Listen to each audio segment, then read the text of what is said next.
Welcome to the Pursuing Freedom Outdoors podcast, a place where backcountry warriors can share their stories of grit, service, healing, and wilderness adventures.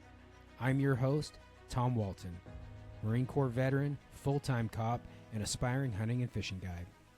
Join me and others as we journey from the hood to the woods in pursuit of freedom in the outdoors.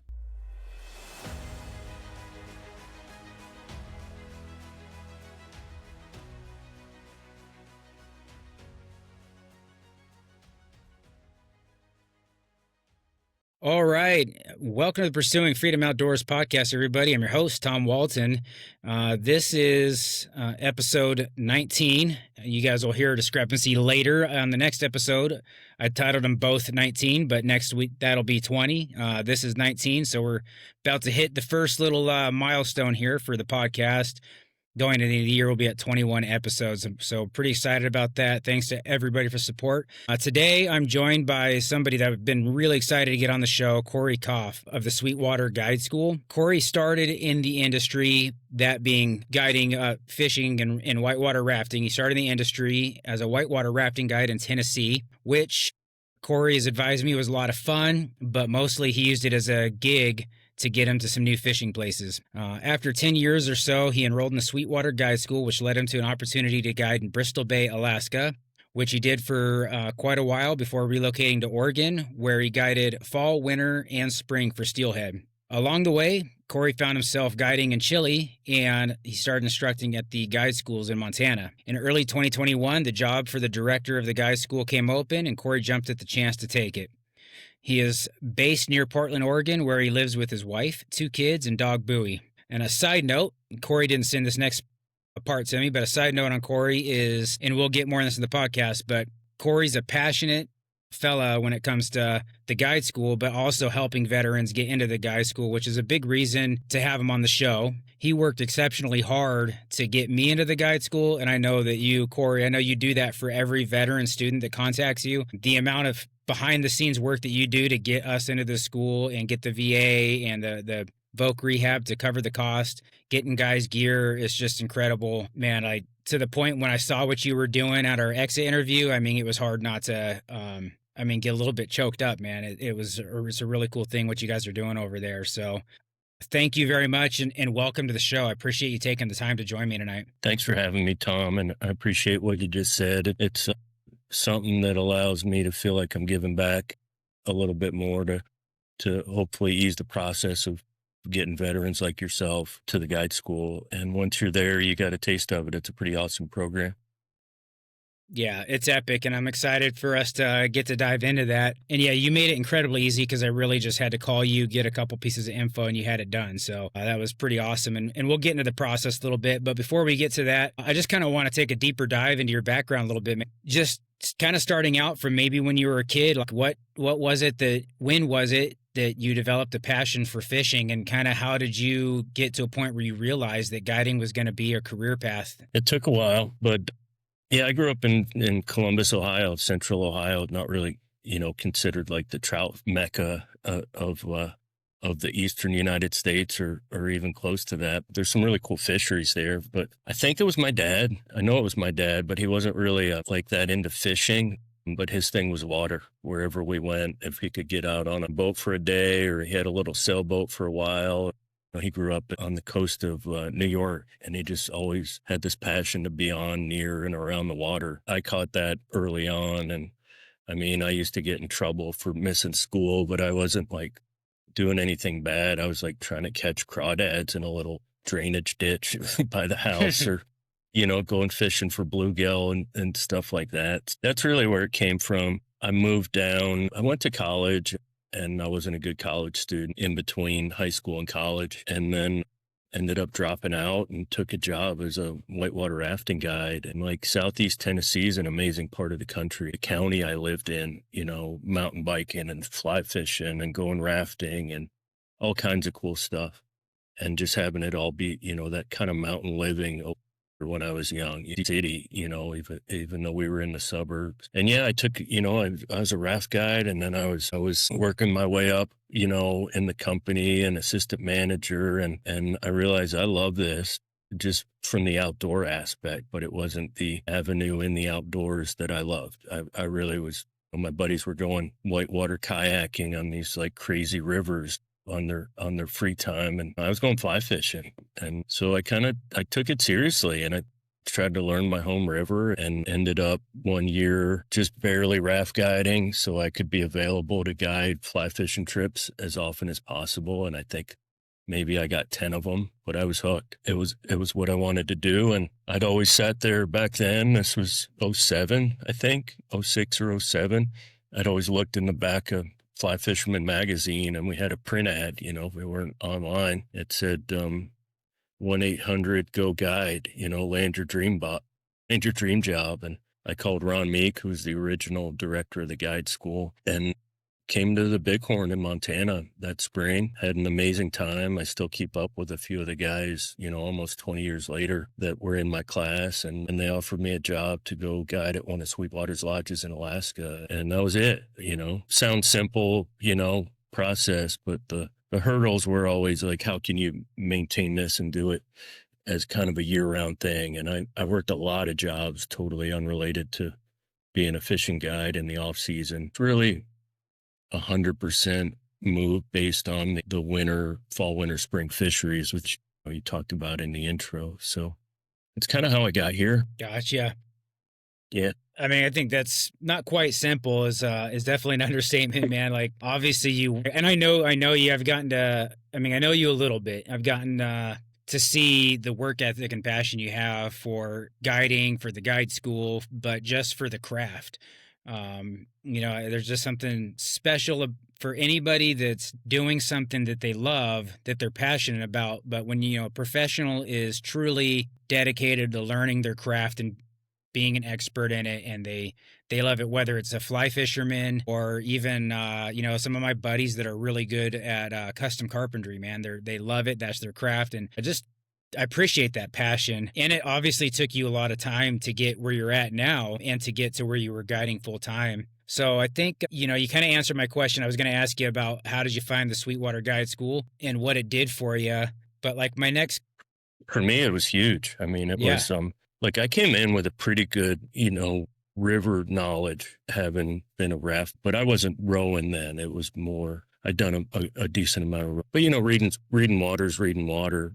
Mhm. Like I also came in, kind of knowing how a lodge worked to a point, and how you got to be strong and fresh and positive for an entire season, Right. But what I learned about just like, it's a totally different dynamic, like two guests, one guide, how do you really get a sense of what they are wanting out of the day, and how do you try to honor that? This is the guide school stuff we talked about when you were there. Mm-hmm. Also, like I've been in this position.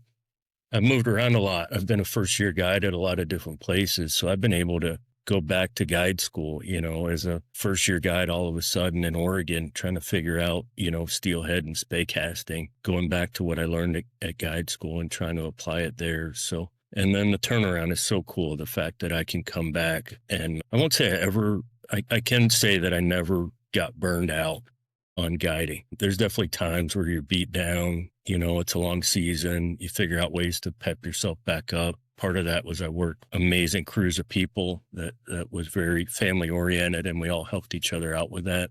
But the guide school was always, from day one when I was guiding at it for, a couple weeks a year till now where I'm there 14 weeks a year, it was just extra motivating to be able to like pass along what I've learned. And that's what the Vermillion brothers that own Sweetwater, what they told me when I started this job is like, this is all the stuff that we wished we'd learned in a classroom setting instead of just by kind of trial by fire, when you go out there Right. and be a guide. So I guess that kind of leads me to like, what's a little bit of the history on the guide school? The guide school was founded in the late 90s. I think it was 97 or 98, a few years after Sweetwater was founded. I just referenced them, but Dan, Jeff, and Pat Vermillion are the three brothers that own the company. They guided forever all over the place, Alaska and Russia and Montana, with a guy named Ron Meek, who would become the first director of the guide school, but also was kind of their right-hand man when they were getting their operations in Mongolia and other places set up. And I just touched on it. They wanted to train people kind of the right way to go out there and be a guide, and trying to keep the training process simple. And I think you could speak to that as well. Like, it's a ton of information over the course of the week, but it really does fall into a few categories of what you need to get dialed in to go out there and be a successful guide, or just a successful and passionate and conservation minded angler for the rest of your career. So yeah, they started the guide school. They ran a week. It was up in Alaska one week, and hard to get to, but everybody had a blast. And they brought it down to the Yellowstone and the Bighorn, where we've been running it ever since. And yeah, we run 14 weeks of the school a year. Sweetwater has some amazing lodges. We don't need to fill every spot, obviously, at the lodges. They're maintaining their guides. So, it's a testament to the job market out there, and also the veteran network out there, that we can do this and be successful. And I think the biggest thing that we try to get across is, like, I know I'm not going to work side by side with many of the students that come to the class, but I'll probably see them on the Bighorn and the Yellowstone or other rivers that I've been on. And we're trying to put people out there that are going to operate just in the right way across all facets of it, whether it's the conservation minded ethic or just being nice, and I hope we got that across when you were at the class of, like, it's just going fishing, it's very fun job. There's a lot of pressure at times. It's expensive to go in a guide boat, but it's just getting people out and going fishing. And then you add in the whole veteran network and the fact train a lot of those students who might not necessarily be going to look to do a guiding as a second career. A lot of them are, but equally as important, that are going to volunteer their time, and maybe not even with an organization, but just simply like, I want to go take another vet out fishing that I met at an event or something. So, Right. I went a little beyond the history of the program, but that's kind of the gist of it, and what we're trying to be all about at the guide school. Yeah, I appreciate it because it just brings, I mean, it's the full picture from, beginning to where you're at now, and there's a couple of things to touch on that stood out to me is, one, your passion for training, fishing guides, whether you fish with them or not, that you would want to fish with, that you would want to work Yeah, with, have on the river by you, even if they're not working for or with you. yeah, That they're out there doing the right things, representing the industry well, taking care of the conservation aspect and respecting the fisheries, the fish. It's a stretch because it's completely different occupations, but I can relate to that in the sense of my background in training cops. yeah.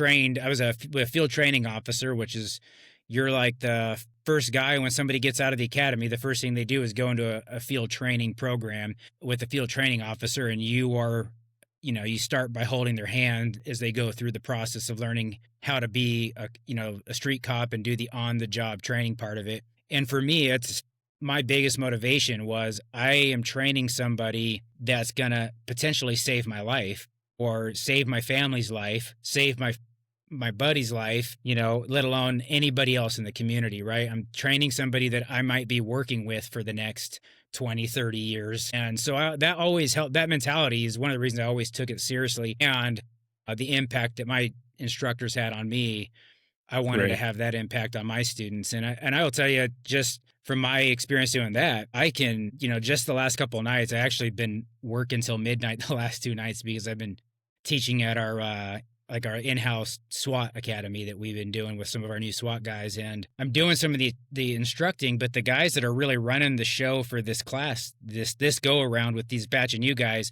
they're guys that I was either their field training officer, or I, has some sort of instructional or leadership role, mentored them on their, not just their new law enforcement career, but when they came on the SWAT team too later. So it's really cool to have somebody that I started with day one when they first got out of the academy to now. I mean, they're So teaching me cool to how to do hear. the job. Yeah. So Well, and that I would never compare the two. You know what I'm getting at, but the being always willing to learn, whether it's somebody that's younger than you that you've trained, or, we all learn and interpret things differently. I'm guessing it relates to what you're talking about too, that like it probably comes across the table in some way, but it's something we talk about at guide school. Like you're always under the microscope. You're always being Hmm. watched. Again, not comparing law enforcement to being a fly fishing guide, but Right. No worries. it's great until you do one thing that maybe you messed up on, which you could take back, and it feels like there's 10 sets of eyes on you. Worse consequences, obviously, than what could happen in a boat. But yeah, I can definitely relate to that. You saw it from the other guys that were the instructors at the class. I know a lot of amazing fishing guides, and a lot of them probably would be great guide school instructors, but some of them, you got to have that extra passion to want to teach people. Absolutely. Yeah, and so that's why we do it, and it's awesome. I mean, there's a reason I get a lot of emails and phone calls about guides after a few years wanting to come back and be instructors at the guide school, because a lot of them want to pay it forward. Absolutely. When something or someone has a huge impact on you, I think it's common for folks that, especially good, hardworking people to want to go and do the same thing for other people. Right. But yeah, I mean, you guys, all the instructors were fantastic. Different personalities. You guys worked well together as instructors, like individually out on the boats. It was just always fun and learning different things and different Yeah. styles, and you picked up different tidbits, and that's actually the same thing, just continuing to compare the field training program. You usually have 3 to 4 field training officers before you're done and out on your own as a solo police officer. And so we always tell folks, hey, you're gonna get different stuff, like little different aspects from every FTO. You're gonna take what you like, and that's what you're going to apply, and how the kind of police officer you're at least going to start out as. So I know, just coming back home after guide school, going out to the river and doing some of the volunteer guiding with Protectors Peak that I've kind of filled you in on. Yeah. I mean, instantly I'm picking up things I did and said things from every single instructor at guide school there that I picked up on. Said, man, that's great. I'm going to use it, No, from that's the best. everybody out on the That's the river. best Yeah. part about it. Yeah, I love to hear that. And we're still, we come back every night and rehash our day. And, obviously it's part of doing a good job is like, okay, what was this person needing to work on? And what was this person's, progression with rowing, whatever the case may be. But we're also constantly like, oh man, that was a great way. I heard you describe this in a certain way, and trying to feed and learn off of each other's. And that's the job, whether you're taking a buddy out, whether you're working with a veterans nonprofit group, guiding full time, is just how do you get the same point across to consistently different personalities and people that are going to learn and in different way. And also a lot of your guests are not out there to learn anything. They're out there to have a good time and go fishing, you Yeah, know? they want to reel in a big fish. Exactly, which is awesome. We get to do that for work sometime. Yeah, and the class is also just a week. Hopefully we recognize that. We've seen people that occasionally a student maybe puts too much pressure on themselves to get to a certain point with something. And we take a step back on that Saturday morning exit interview and was like, it was just a week. Like, look where you started on Monday and look where you were on Friday. And if you can go, and we planted some seeds for how to go and do all this stuff when you get home, then it's on them to continue to, foster that learning and see where it takes them. Yeah, absolutely. Um, and I could think of, man, you guys definitely did it. And I have no idea what your guys' conversations were like, but I could feel it too. Cause I kind of made it, I told everyone, like, hey, I've never caught anything on a streamer. I'd really like to understand streamer Yeah. fishing. And man, you had me out there all day. I'm chucking that streamer across the river and just getting my butt kicked, man. But there was like, one, your instruction was great. And two, I got to that end of that day, and this was kind of one of those highlight moments. And I'm just, not to make the podcast about me, but just a moment that I really enjoyed kind of sharing with you, because you would put so much effort into teaching me, was when it finally happened, right? I mean, we're sitting there, the last stop of the day. And to me, that's one of the best parts about a fishing trip, is almost when you have a rough day and that last fish gets caught at the last minute. But Yeah. I'm sitting there. I just remember you're down the river and you're like, you kind of nailed a couple of them. You're like, I'm really sorry, Tom. Like, just keep trying.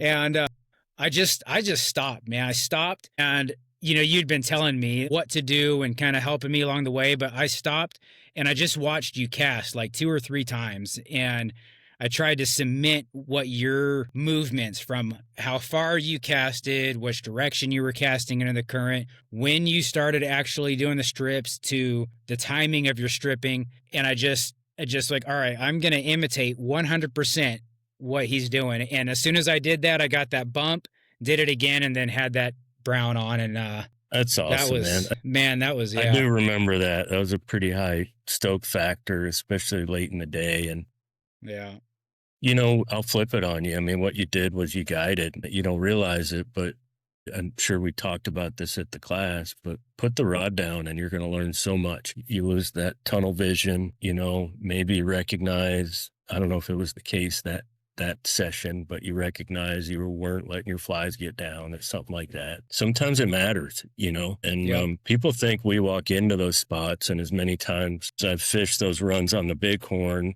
and think, oh, I know exactly where the fish is. And this is when we're guiding, and I know exactly how to get it. And that's not the case all the time. Like, you got to experiment. Well, when I'm guiding, I can't grab the rod and find them and then be like, here you go, So just walking around and looking and seeing what's going on and moving your people around to try to get them into that zone where the fish are, and making sure that you feel really good that you covered it when you get to the end of it, even if you got them or not. You learn, that's it. You learn a ton, and just by watching. And another perk as an instructor at the guide school is we do get to go fishing a bit. right, Don't get to do that in too many other guiding scenarios that I've been in. right.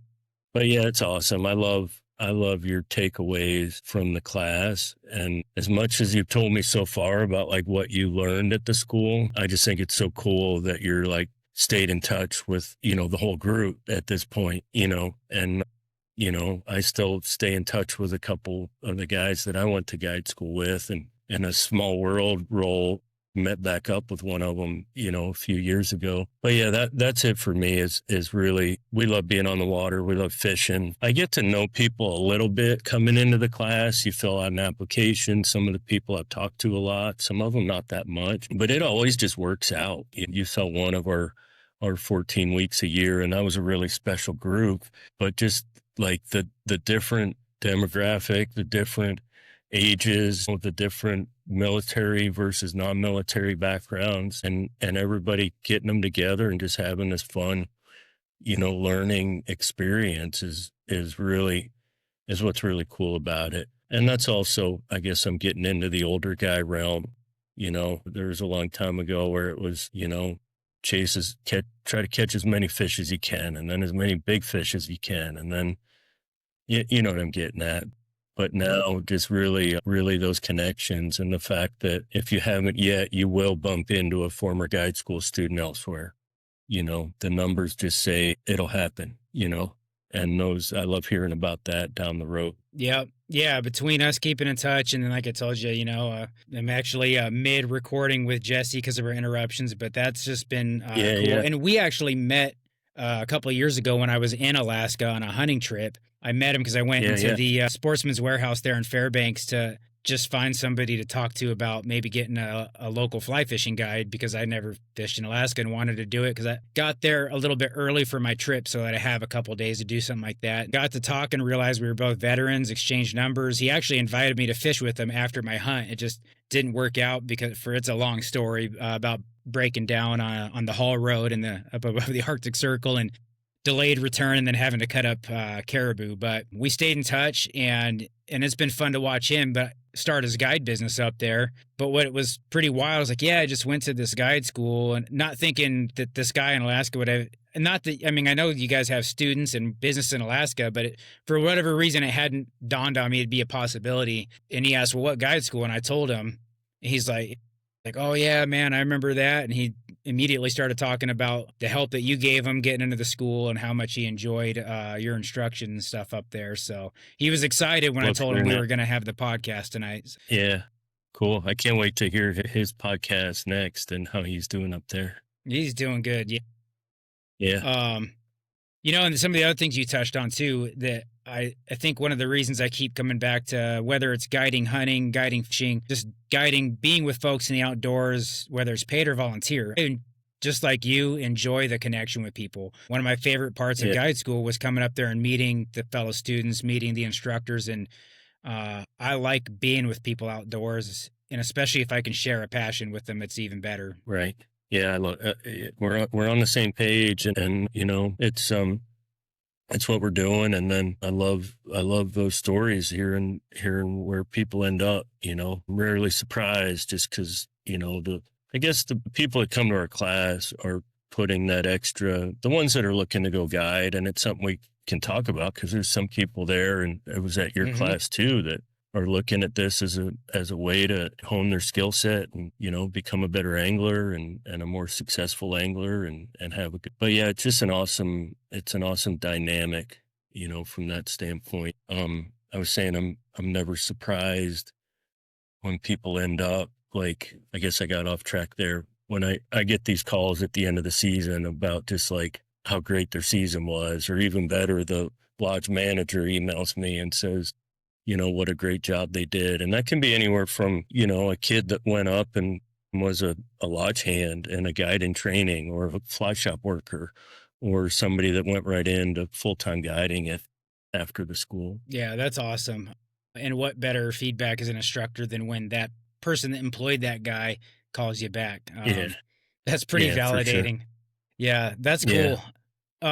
And we'll definitely dive into a little bit too on the veterans thing, but I think it's just cool that you brought up, and I'll reiterate, even if you're not, if you're a veteran, you're listening and you have some GI Bill benefits left, maybe after you got your degree or whatever, which was my case. And then there's also some qualifications where you can get some vocational rehabilitation benefits. And that program I think is now a VNRE, but Yeah. it's worth going to the school, because even if you don't want to necessarily get into guiding, I guarantee you, after you spend a week with Corey and his crew, you're going to be a better angler, because I know I am. And I could tell you a couple of different stories about just in the few weeks following the school that, I came back, it was September. Hunting was becoming a focus on my mind, but took some folks out for Protector's Peak. I went fishing on my own.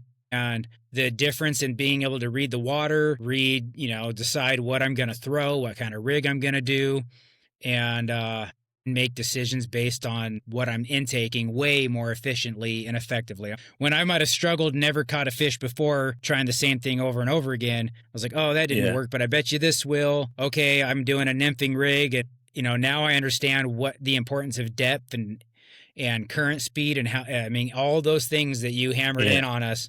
Well, am I right? Sorry Yep. to interrupt, but am I right that you made all those changes because you were keeping it simple? You're more confident in your knots, Yep, yep, that's a huge which is huge a aspect. which is a huge focus at the class. If you this won't happen, but if you end the week and the only thing you improved on was your knots, you're still in a better place than you were, Yep, starting off. And yeah, we do try to keep it simple, but I love hearing that too, because sometimes, people ask me, like, is this class going to translate off of the Bighorn River or absolutely. outside of a Montana tailwater? And I can attest to that from going to the class and then going up to Alaska. There's times where it's similar fishing, but overall it was different. It definitely translates, even if you're going to somewhere that's, more of a walk and wade fishery. Well, we walk and wade the Bighorn, when we Yes, we pull those did. boats over, and and treat it like a small river, and try to analyze the bugs, and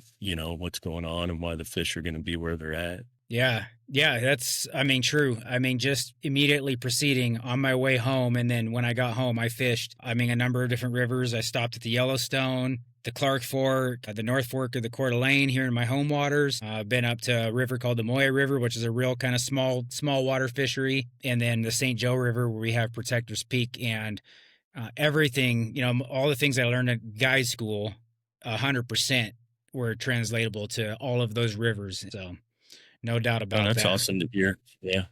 Yeah. Yeah. Go ahead. Oh, I was gonna say, so that I think that's huge, man. If you want to be a better angler, even if you're not interested in guiding, go to the school. Just be careful because you might go to the school and end up wanting to guide afterwards. Because it Yeah, definitely, you guys make it so much fun that you just want to keep being a part of that type of thing. appreciate that. So I kind of just want to Yeah, jump back. Go ahead. oh, I was just going to say, I mean, on that note, we do get a good number of people. The cost of the class for 2026 is $3,700. That includes all your lodging and food for the week. So I totally understand it's not a small amount of money, but when you factor that side of it in, and the how the lodging's pretty darn nice in our opinion, it's a good value.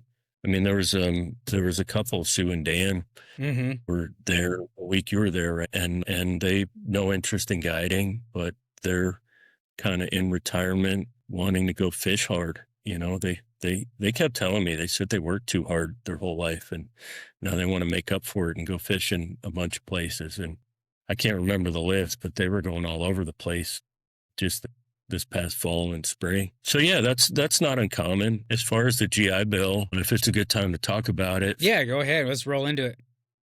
the class accounts for just under 2 months of your GI Bill benefits, and that's the Chapter 33, like post 9/11 GI Bill, which I think was what you used. And as I remember, you used up your last bit of benefits, but because that's another important point, because you had over half of the amount that they paid. Am I right that that was the case, Yep, Tom? you're 100%. You're spot on. Yep. Yeah, yeah. Because you had over half, they paid for the class in full. Even if you had like 15 days, that's going to prorate, to a certain percentage. It's like 33% off of the class, which isn't nothing. And you know, one of the biggest myths I try to dispel, I guess there's two of them when we're talking about a lot of veterans interested in coming to the class, is one, the process is not difficult. We've done a good job. I feel good saying that, of making it pretty streamlined. There's always hiccups and things that happen, but I'm a huge fan of the VA and the Montana supervisory officials that I have. And we have these, every year, twice a year meetings with other people in my position. And they're just always adamant of saying, like, this whole side of things, we can't let it be a barrier on attendance, you know? And so anyway, I just like to, we put a lot of that work on ourselves to do the enrollment. When to get enrolled, you have to fill out a link that we provide, and then provide your COE or your statement of benefits. That just shows how much GI Bill you have left. And then for record keeping, they ask us to have some documents on file. It's like transcripts if you ever used your GI Bill before, and military training records like your joint services transcripts, or for the Air Force, it's like a CCAF. So that's really it. And then we get you enrolled, and if the GI Bill benefits are there, and you have the enough eligibility percentage, you're good to go. Yeah, I've had people waiver. You might know more of this, being a veteran yourself, if people run into barriers to do stuff like this, but we've really tried to streamline it. And that's what I think, I can't reiterate enough, is that how much you guys do on the back end, because it's not a simple task to learn how to work with the VA. And I'm sure there was a lot of work just getting to the point where the school could accept the GI Bill and accept veteran students through that, and the Voc Rehab program and stuff like that. I mean, That that's was a lot of before my work. time. Yeah, I Right. can't take any credit for that. I have to do I just did it today, a yearly reapproval process. And there's a lot of paperwork that goes into it. But, the, to me, it's like working at a fishing lodge in Alaska. There were parts of the job that weren't my favorite. Like, we had to clean the rooms, and help out in the kitchen and things like that. And it wasn't, initially what you picture as being a fishing guide, but it's what allows you to do the job that you really enjoy doing. And I don't mean anything dealing with the VA. I just mean being in the office. Yep. Yeah. Yep. I'd rather be on the 100%. yeah, but this job, all that stuff allows me to go be in Montana for 14 weeks a year, working. I guess I don't, it's hard to call it work, but working at these guide schools, Absolutely. Yeah. and it's, it's constantly learning, and like I said, they're very helpful in helping me figure Good. these things out. The other one you reference is that it's VR&E. I think it used to be called Vocational Rehab and Employment. Now it's Veteran Readiness. I get a bit confused, but VR&E. And that's a program that I think you were looking into to potentially come back and do our advanced class in the fall, correct? That's a program where you get appointed a counselor, and then the counselor and you work together on, saying, okay, this is a good fit generally for another career path. However, I've had people reach out and look into it, and it was another career path, but the career path was like volunteering their time or working for a nonprofit group. So I don't think 100% it means like you have to have a job lined up and you're going to be on the water X number of days right away, because it's like we're a trade school. You could use that VR&E benefits to go to lineman school, or I know some people have used, to do a full 4-year college degree on VR&E and then use their GI Bill for other stuff. And that process isn't, it's pretty much the same. It's a different enrollment process on my end, but it doesn't really change what you need to provide me. I mean, you personally, like for this next class Right. to attend. Yeah, no, it's great. And like I said, the fact that you guys, well, you right now being the job, and then Sweetwater as a company has gone so far to do this stuff, provide this service, and you make it so easy, because the barriers are a big thing with people in general, right? When there's barriers, sometimes we meet resistance in people, just human nature, like, you know what, maybe I'll do that later, or Yeah. now is not a good time. For the using the GI Bill, right? I mean, I got paid, and this isn't a brag, but this is information for other veterans that are thinking about this, especially if you haven't used your GI Bill and are familiar with how it works. I got paid to go to this fly fishing guide school. And not only did it get covered, but then I got my basic housing and allowance checks following up on that, and ended up with money in the bank. So when I came home from this, I'm the most of my gas and any food expense I did have, which wasn't much because it was only when I was traveling, because you guys provided the food, and I spent one night in a hotel on my way home, and that was only just my own choice. I didn't lose any. I didn't spend any money. This was just. I mean, I got an awesome vacation, right? So Unfortunately, that's not like 100% as no, far as the amount, but I do know of that happening a good amount. And yeah, also VR&E program, and this is where it's life. Like it comes down to a counselor's decision on your attendance, but also we have had more than a couple students get some of their gear and equipment paid for, which to me it just makes sense. But I get both sides of it. Like if you were going to electrician school, I would think they would provide some money for the tools you need to leave that program and go be an electrician, just to use that as an example. yeah, But yeah, the process is set up. I think probably the biggest thing I recognize is pretty simple. A lot of people just don't know there's all this we're what's called a non-college degree program with the VA, but I call them non-traditional schooling opportunities to use your GI Bill benefits. And I hope more and more of that happens. But yeah, I was just touching on, I guess, myths, and one of the myths is the process is hard. The other one is not a myth, but people just don't know that you can do these things. I think that's what we were chatting about, and a lot of people, and no criticism, I get it, but, post, retirement from the military, it's a lot of like, oh, you can go to this kind of training or this kind of training or this kind of training. And particularly in a lot of different states, it's being a fly fishing guide isn't as on the radar in some states as it might be in, Montana or Alaska or Oregon or Idaho, and now a lot of like, the southeastern states and Texas. I'm not meaning to leave anybody out, but you know what I mean. There's, it's kind of a non-traditional career path. The biggest, I think, myth or thing that students seem worried about, whether you're a vet or not, is you don't need a certain skill set to attend the class. And we're always going to honor the fact that we are a guide school and we're training people to go out there and be fishing guides. But we've had people that have hardly ever touched a fly rod before. Very commonly, they haven't, you name it. And I don't want this to sound like a sales pitch, but sometimes we'd rather get you early on than have bad habits developed, you know? And I can think of multiple people that came to the school with a very beginner skill set, graduated the school, and went on to guide very soon after. And it tells you what it's really about. And it's about your ability to take care of people, be safe is number one, take care of them, show them a good time, and learn your river or bodies of water that you're going to be guiding on.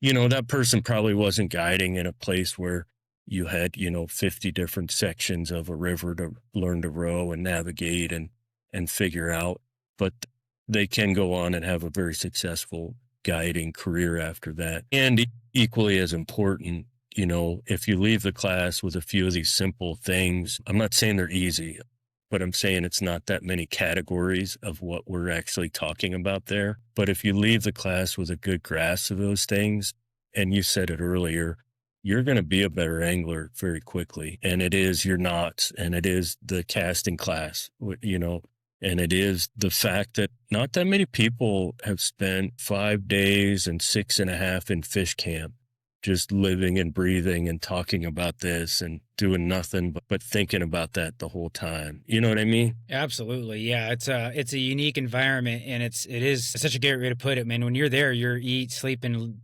breathing, uh, fly Yeah. fishing and guiding from the minute you wake up to the minute you go to bed. Because if you're not with the instructors, you're studying, you're tying knots, you're with your fellow Yeah, your time students, and flies and yep, tying time knots and flies. yeah, yeah. So yeah, you know, there's a lot to talk about, but that covers it, it really does. And I'm just basing all this stuff off of I don't how many conversations I've had over the last, 6 years now, and all the times that I was an instructor at the guide school about why people are there and what they're worried about coming in. And those exit interviews where one is we want to know how we're doing. We're always trying to improve, but also in a positive way, telling people, here's what you want to go home and work on. And it will change the game for you. Absolutely. And the fact that help me out is myself and Callan. Was Pat Joyce there the week you were there? I Not meant to Pat. look that up. Now I'm Matt in. Davy? No, Now he I'm really wasn't. bad at names. Uh, He had his birthday while we were there. Ryan, Brad. Count Brad, Yeah, Callan and Brad. Yep. Sorry, Brad. Brad. I just saw Brad a few days ago. We went on a fishing trip. Alan's a former guide school student. That's all I was getting at. Brad was one of my instructors at the guide school. We didn't we started somewhere, and we're also still trying to learn and use these tools to go learn different fisheries and keep putting it into action. And you saw two of the guides that do most of the classes, but there's 5 or 6 more, and I guarantee you, if you were there at a class with them, you'd have an amazing time as well. I have no problem saying that. No doubt about that. One of the things that I noticed you've said a couple times, and I think it's important, is with anything that you pick as a profession and a craft, is just being that consummate student. I mean, I love the humility of all of you guys at the school, all being the instructors. Is I never felt like you guys ever looked down on a student or thought, "Look at me, I'm on top of the world because I'm a guide instructor."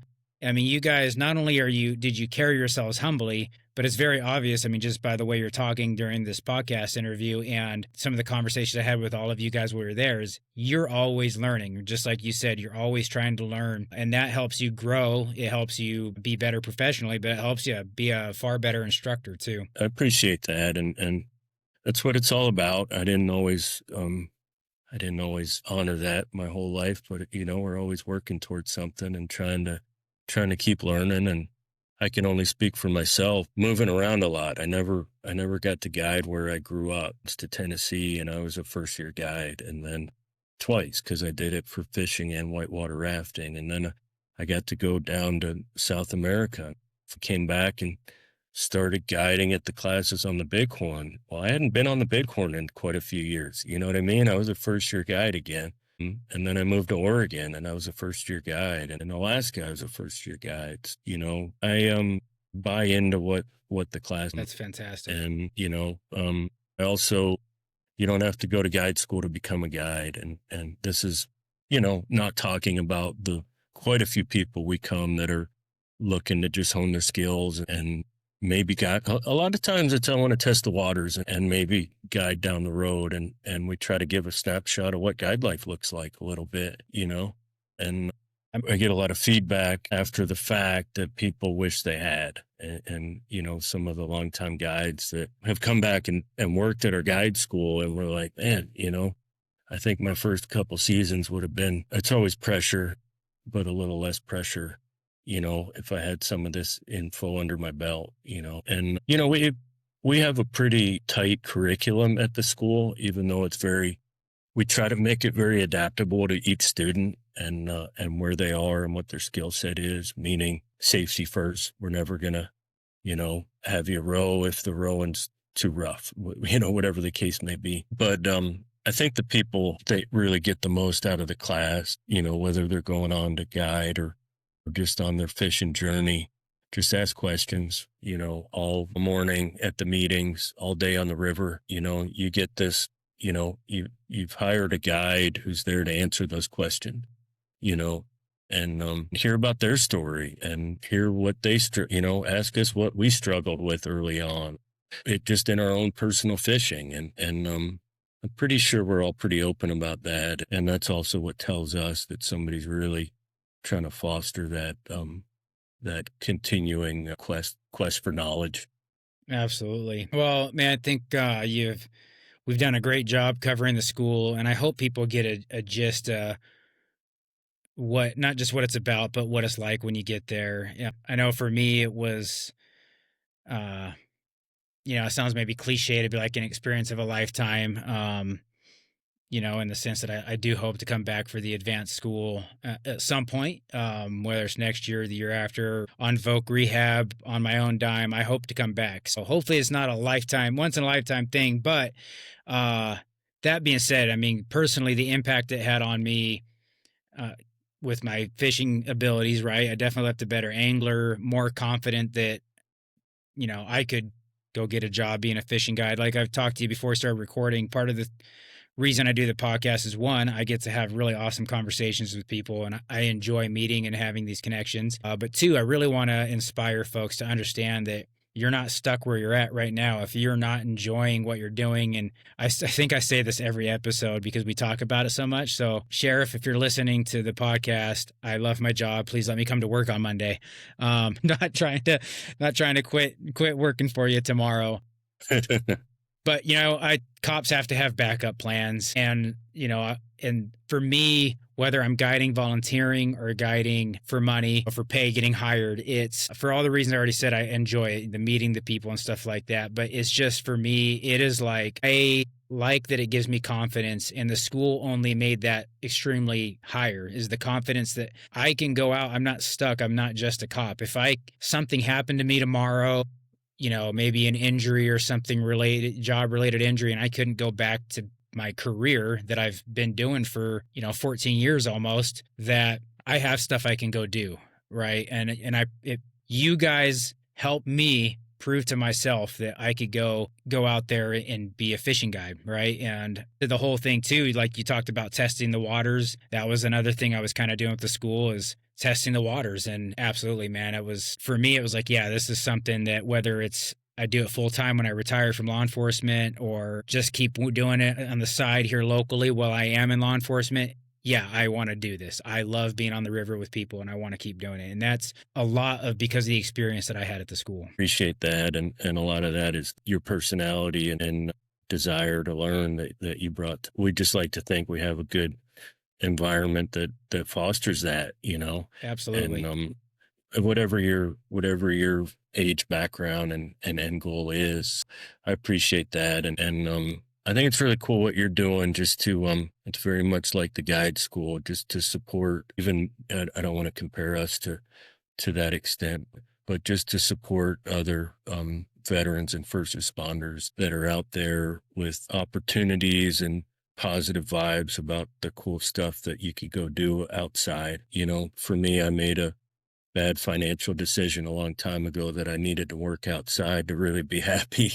and I figured out a way to do it, and I'm really lucky and fortunate for that. But you touched on it, like planning, even just planning your fishing plans for post retirement and where you want to do, and maybe how you can go do them at a higher level, or maybe it's a job, or maybe it's just a way to pay it forward a little bit. It's a fun community we're in. And, especially a lot of us that have made it into somewhat of a career, I think you find a lot of I would think so, because I think, and I was going to touch on this, and we'll knock these last couple ones out real quick. But one of the things I just kind of wanted to get to asking you is, in my travels in life and going and hiring a couple of fishing guides here and there, whether fly fishing or spin fishing, whatever it's been, I feel like you meet two kinds of guides. You meet that really young kid who is, it's kind of like their summer job between college classes, and nothing wrong with that, Oh, yeah. or you meet a kid that's like,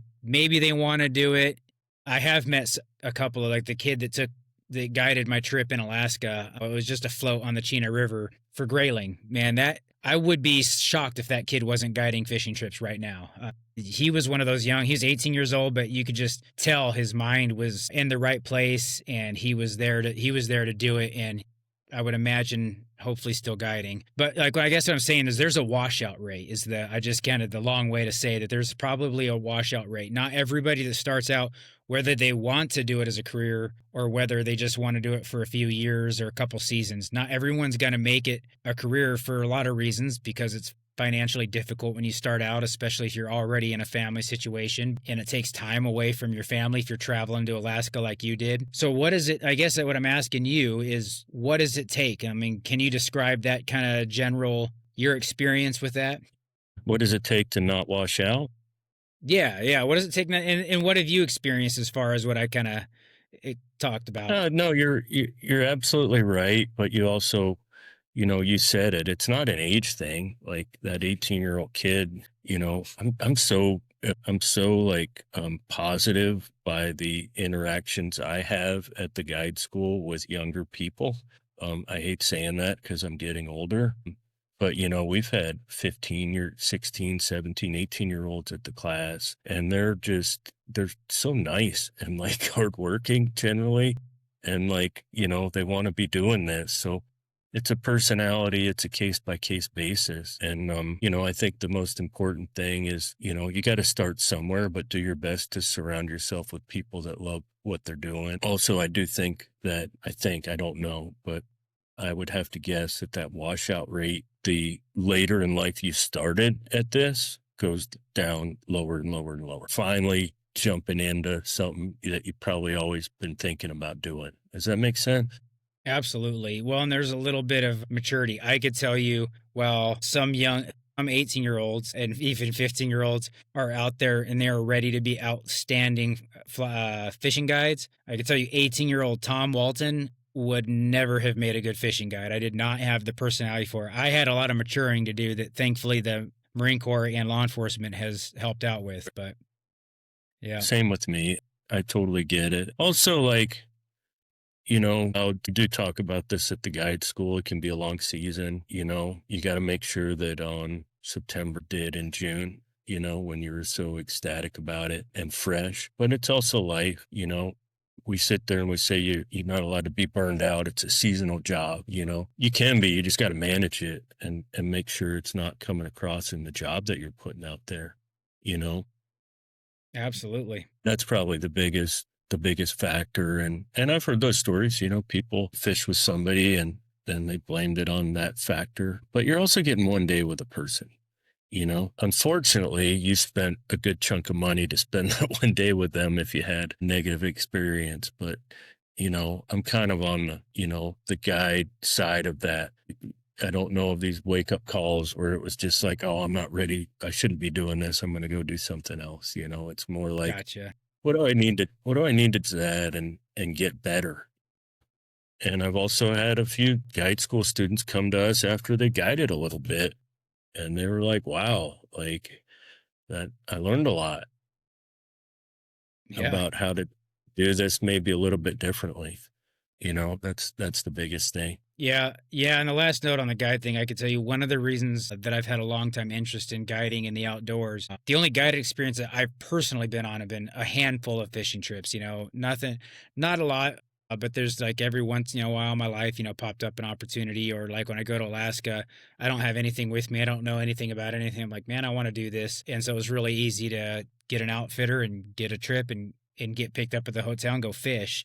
Yeah, Um, yeah, you know, that was awesome. So I mean, I guess what I'm getting at is one of the reasons I have such a strong interest and have had for years now is because I've had positive experiences with guides. I know how they did a good job portraying, even if I didn't think they were going to do it for a career, they did a good job at portraying what they were doing as fun and exciting, and they made it a good yeah, experience. I've never had a bad fishing experience with a guide at all. And I've done a few different things from out on the ocean to yeah. river fishing, but I've never had a bad experience in watching how much some of these guys. There was one guy in particular, without getting too far into it, he was out on Tahoe. We were there for a family reunion. Family wanted to book a trip. We booked a trip with a guy that guides on the lake in the summer and spring, and then he's up in the mountains guiding big game in the fall. Well, Talking to that guy, I left that trip, and he might be one of the major, things that sparked. He might be one of the major sparks where I was like, man, I think I could be really interested in doing that.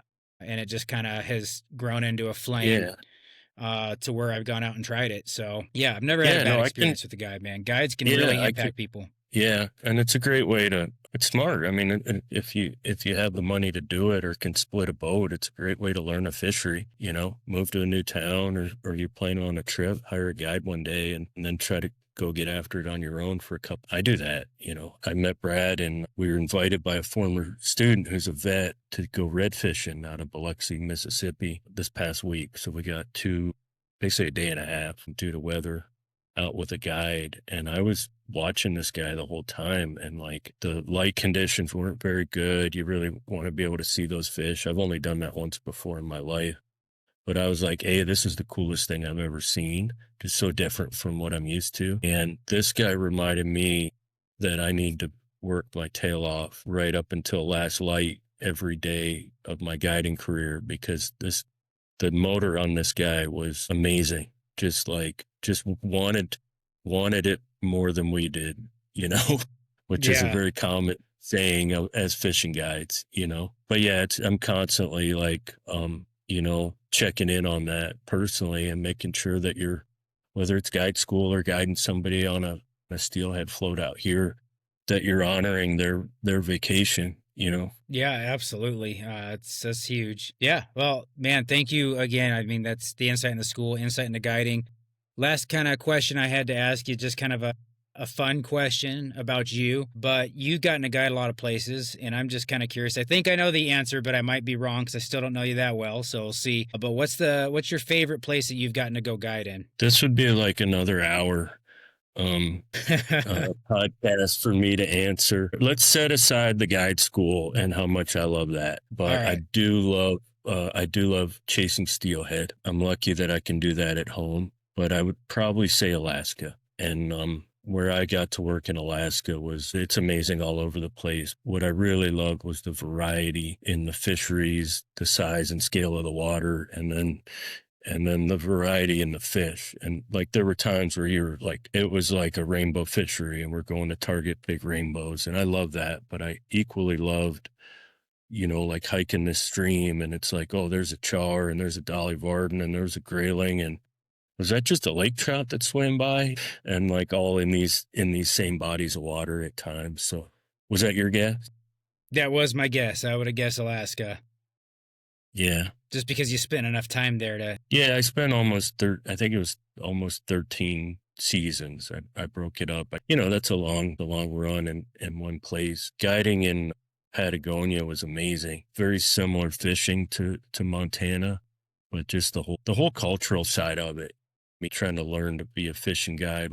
But yeah, this whole thing has taken me to some really cool places. There's also a unnamed little tiny creek in southeast Tennessee that's one of my favorite places to go catch fish and other wild rainbows and browns, and what you'd call a smaller size range. But it's kind of the stuff I cut my teeth on. Yeah. Yeah, it's fun, a fishing rod or fly rod in your hand gets you to some cool places. I won't I know we gotta wrap things up, but I also just love to fish. Like I found myself randomly living in Venice Beach, California a couple winters, which was a blast. I knew it would be temporary. But I used to go with a guy and we'd go carp fishing in the LA River. Just wanted to go fishing, Love it. And yeah, and like there's so many fun places to go and so many different species to target and really cool places to go be able to guide for them. Yeah, no, that's fantastic, man. And I think I mean, just on a kind of towards the end of the show note, what a great sentiment is just loving to fish. Because that's what you're doing, like you said, right? Hey, we're just going fishing, and we're out here to go fishing with even clients. Go as far as to say we're going fishing with friends. Yeah, that's it, man. And that's obviously we're gonna stay in touch, but I love what you're doing and just trying to, like I said, I guess I don't quite know the right way to say it, but just try to foster a very positive and welcoming vibe about, participating in these outdoor activities, and that there's it's for everybody, right? Yep.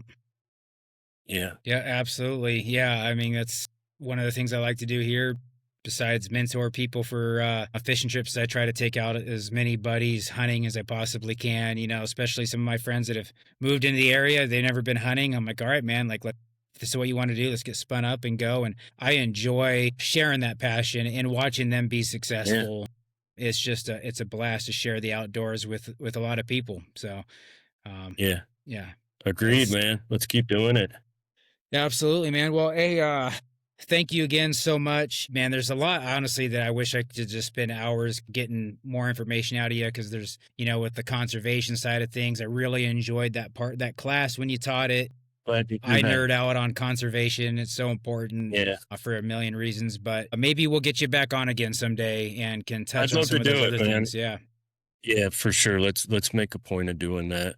And then, if anybody out there listening wants some more information about our program, just reach out and we'll get you dialed in. Yeah. Where can they find you? My email is real easy. It's Corey, Corey, at sweetwatertravel.com. I also manage our Sweetwater Travel Guide School Facebook and Instagram page. Easy to find. Yeah, look forward to chat with anybody with any question. Awesome. Yeah. Well, everybody, again, hit Corey up at Corey at sweetwatertravel.com. Telling you guys, you will not regret getting involved with the guide school if you're listening and you can either swing the funds or you can use your GI Bill benefit. Thank you so much, Corey. This is awesome. And right back at you. I love what you're doing. I told you when I was there, I'll tell you one more time on the air here that I just absolutely appreciate what you did for me and what you're doing for my fellow veterans out there, man. It is, you're making a world of difference in lives. So thank you. Thank you. It's an awesome way for us to be able to give something back to you guys.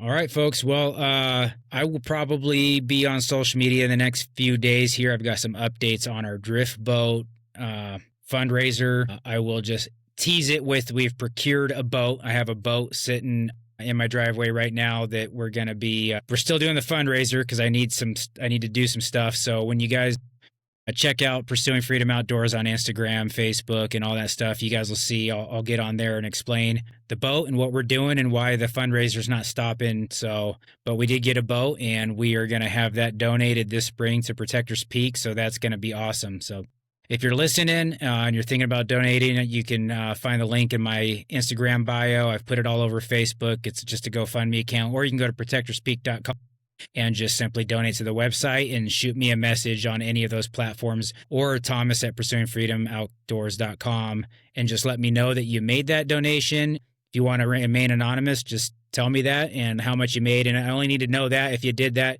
on the website so that I can allocate those funds with the board and let them know, hey, we got some money specifically to the drift boat. So thanks everybody that's already supported. Thank you, Corey. And until next time, guys, go out there and pursue freedom in the outdoors. Thanks again. And if this resonates with you, I want to welcome you to the tribe and encourage you to share this podcast with your friends. Hit subscribe and follow us on Instagram at Pursuing Freedom Outdoors. And if you or someone you know has a great story about life or the wilderness, I want to share it.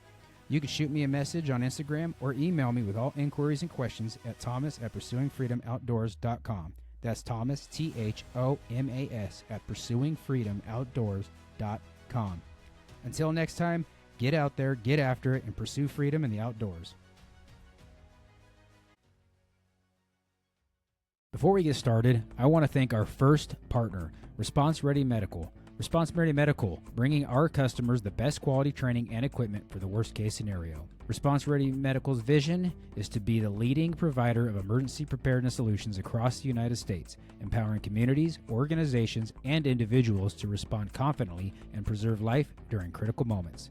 Offering same-day certification, all Response Ready Medical classes are instructed by nationally registered and state-licensed firefighter, paramedics, law enforcement officers, and hospital staff. Classes currently being offered by Response Ready Medical include CPR and AED, CPR, AED, and first aid, emergency trauma care, child and babysitting safety, CABS, backcountry medicine, and wilderness first aid. Your premium partner in emergency preparedness, Response Ready Medical.